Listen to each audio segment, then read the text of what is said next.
3 महीने तक तो पहले हमारा FIR नहीं हो रहा था।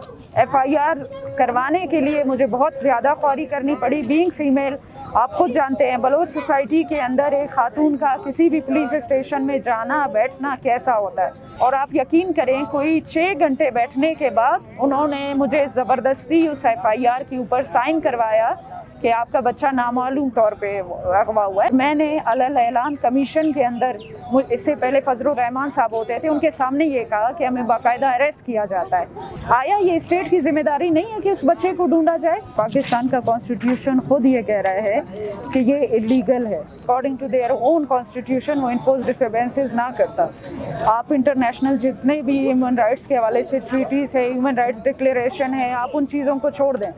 वो अपने कॉन्स्टिट्यूशन के खिलाफ जा रहा है, ठीक है ना। आप आज बलूचिस्तान को अपना प्रोविंस कहते हैं, आज आप ये कहते हैं कि बलूचिस्तान में रहने वाले तमाम लोग आपके शहरी हैं, लेकिन वही शहरियों को आप रातों को चोरी छुपके घरों में घुस कर इन्फोर्स डिसअपीयर करते हैं।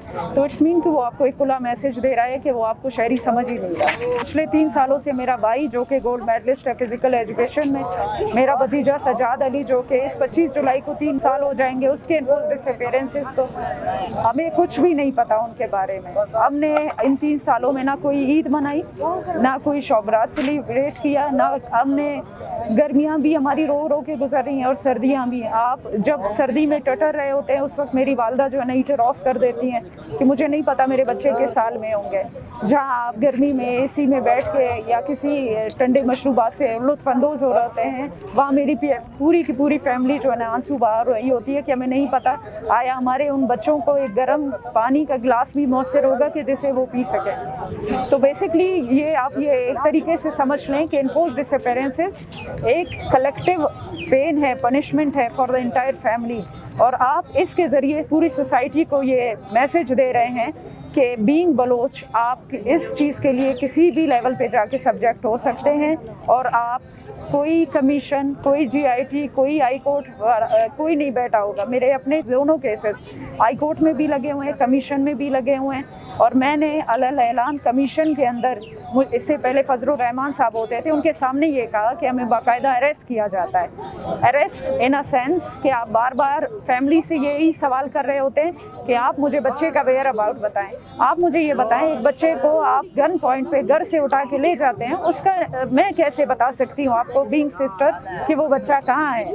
और इन केस वो बच्चा अगवा होता है because of any personal dispute, ठीक है, वो बार बार यही कह रहे होते हैं कि आपका पर्सनल डिस्प्यूट है। आया ये स्टेट की जिम्मेदारी नहीं है कि उस बच्चे को ढूंढा जाए?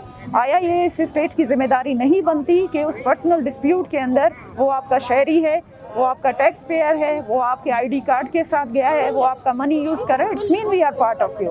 अगर हम हैं तो आप उसके लिए साबित करें। 3 महीने तक तो पहले हमारा FIR नहीं हो रहा था।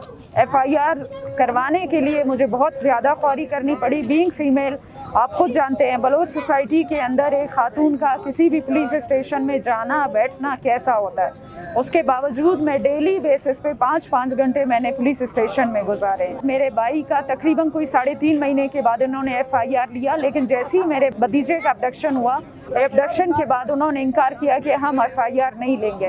और मैं फिर लास्ट मेरे पास ऑप्शन ये था कि मैं कमीशन में गई, और कमीशन के ज़रिए जब इनको कॉल गई, और मैंने अभी उन साहब को जो SHO थे उनको यहाँ भी देखा है, मेरे ख्याल में शायद ये करंटली सरियाब SHO होंगे।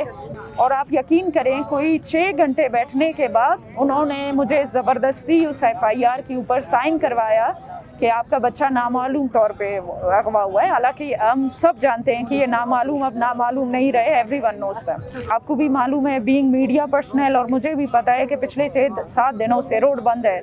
सरियाब का ये इलाका जहाँ मेजॉरिटी आपका अपनी पॉपुलेशन बैठी हुई है, इससे हुकूमत को फ़र्क ही नहीं पड़ता कि यहाँ पे कुछ हो रहा है। इसको छोड़ें, लास्ट टाइम 60 डेज़ तक हम रेड जोन पे बैठे रहे कि जहाँ आपका गवर्नर हाउस है, जहाँ आपका वज़ीर आला का घर है, और उस वक्त कद्दूस साहब ने इतनी हिम्मत नहीं की कि वो चंद कदम उठा के उन फैमिलीज़ के पास आके उनके ग्रीवेंसेस सुन लेते हैं। आज बिलावल भुट्टो 2 दिन यहाँ रह के जाता है, उनको ये तकलीफ़ नहीं होती कि वो यहाँ बैठ के हमसे सुने, लेकिन वो وہ ٹک ٹاکر بچے کو بلا کے اس کو اپریشیٹ کرتے ہیں، لیکن ظہیر کی فیملی کے پاس آنے کا اور ان کے پاس بیٹھنے کا ٹائم نہیں ہے کہ ان سے پوچھیں کہ آخر آپ کا مسئلہ کیا ہے کہ آپ اس شدید موسم میں چھوٹے چھوٹے بچوں کو لے کے سڑک پہ بیٹھے ہوئے ہیں۔ تو یہ سارا کچھ ثابت کرتا ہے، اگر یہ خود آج ہوتے اس میں اپوزیشن میں تو بلاول بھی آتا، جس طریقے سے مریم نواز بھی آتی رہی ہیں۔ تو جب یہ اپوزیشن میں ہوتے ہیں صرف اور صرف اپنے وہ فالوورز کو دکھانے کے لیے، لوگوں کو یہ بتانے کے لیے کہ دیکھیں ہمارے بندے ہیں اور ہم ان کا درد محسوس کر رہے ہیں، اور جیسے ہی یہ آتے ہیں حکومت میں اس وقت ان کے تمام پریورٹیز چینج ہو جاتی ہیں، اور اس کا ایک کلیئر میسج یہ ہے کہ وی نو کہ چاہے یہ بلاول بھٹو ہو چاہے مریم نواز ہو، یہ سب کہاں سے انسٹرکشنز لے رہے ہیں؟ وہ تمام لوگ جو ہمارے بچوں کو اغوا کر رہے ہیں، یہی لوگ ان کو انسٹرکشنز دے رہے ہیں، اینڈ دس از ریزن کہ ہمارے پاس پھر کوئی نہیں آتا۔